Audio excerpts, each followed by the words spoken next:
Mga bro, mukhang may plano na namang upgrade ang Philippine Navy. Kasama sa Re-Horizon 3 phase ng RAFPMP, target ng Philippine Navy na magdagdag ng Fast Attack Interdiction Crafts with Missile System, o FAICMS, para palakasin ang Littoral Combat Force.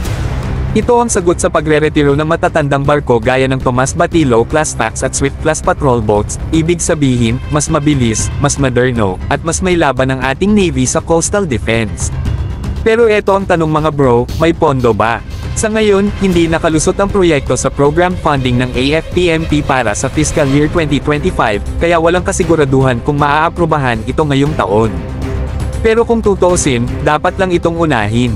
Hindi tayo pwedeng magpatuloy sa pagdepende sa lumang assets, kailangan nating lumipat sa mabilis, stealthy, at deadly na patrol craft na kayang lumaban sa high-tech threats. At hindi lang ito basta patrol boats mga bro.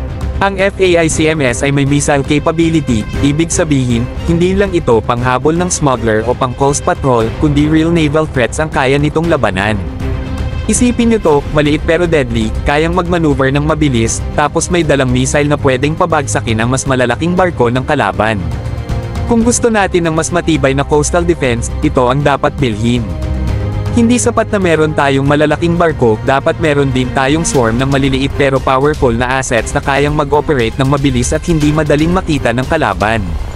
Mas maraming FAICMS, mas hirap ang sinumang magtatangkang lumapit sa ating territorial waters.